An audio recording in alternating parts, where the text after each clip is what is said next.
How you doing, guys? Welcome back to Invested Intelligence. Going to be talking about Bitcoin today. I'm going to go through some levels that I'm going to be watching, but I'm going to do it through the eyes of a trader and an investor. And I want to explain, when you see pops like this, it's very easy to kind of look at this and say, I missed out. This is frustrating. But as a trader, that may very well be the case. You might look at this and say, it's a pretty decent move on Bitcoin, up 16% or so at the moment, and you say, okay, well, I missed this entire move. That may be the case as a trader, but as an investor, if we go to the weekly chart, we're not seeing much of anything at the moment. Now, that doesn't mean it's not going to continue. And you guys know that I'm waiting for price to do one of two things: either break down and hit this level down here, which is around about 11,655, or break through 25K, which I've made this very clear. If we break 25, we hold, we could potentially be coming over here into the 30K range. That was the number 3 on the previous chart, but I wanted to clean up the charts just to kind of start fresh, especially during all of this chaos that's happening. Just as a quick side note, remember we've got CPI tomorrow, and then on Wednesday we have PPI. There's a lot of information coming, and obviously right in the middle of all of this mess, with Silicon Valley Bank and whatnot, we could see a pop, or we could see, a breakdown. Either way, as investors, do we want to take moves like what we're seeing on the daily chart? So if we go over to the daily chart, you see this big explosive move. Is this what we're really looking for as investors? Of course not. It's a great move, don't get me wrong. But if you're holding for a longer period of time, you really want to see price doing something like this, really.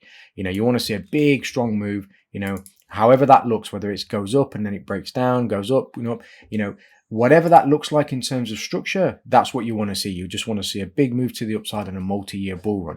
I would contest that with everything that's happening at the moment, that is simply not going to happen with the current market conditions. It might, but I don't think that's going to be the case at all. And as such, I need to see a lot more confirmation before I get involved in the markets, before I start to buy Bitcoin, before I start to buy Binance.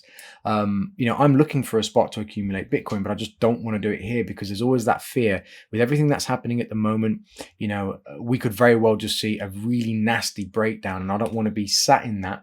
Even though I'm going to be holding for a longer period of time, I still don't want to be sat in that because I want the option to be able to catch it when it's just about to start going. So if it breaks above 25K, starts to move a little bit, so we get up here and then it starts to pull back a bit and it stabilizes in this area between 25 and 28,000. I'm happy to grab that spot because as an investor, if we get a move, you're allowing that momentum to push you into the next level, which is going to be between 30 and 40,000. Then you can start to reassess without the fear, or at least reducing that fear of the market crashing and you being stuck in something, and sitting on an investment that, you're then forced to hold on to, even though that was your intention in the first place. It kind of messes with you a little bit. So this is why I'm so patient. This is why I want to see confirmation. This is why I want to see that 25 level break. Once it does, then I'm happy. I can see it break, I can see it pull back. And then if it starts to drive towards these levels over here, I'll be in because I would have caught a pullback and I'll start to nibble into Bitcoin. And then if it does break down from that point,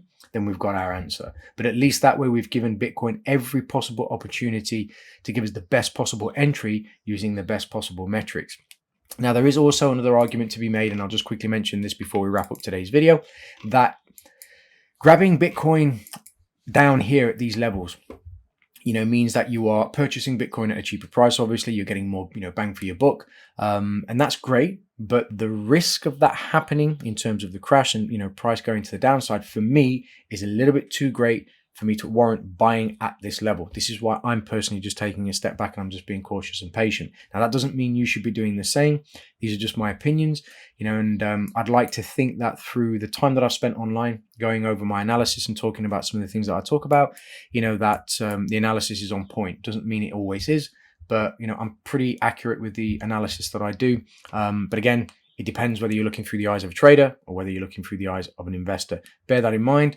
I'll keep the videos coming. I will keep you abreast. And obviously tomorrow, for those that are watching the video currently, Tuesday the 14th and Wednesday the 15th, we've got news that's going to be hitting the markets in terms of CPI numbers, PPI numbers. I am expecting a lot of volatility during those times. So just bear that in mind. Have a great day, everybody, and I'll speak to you soon. Ciao.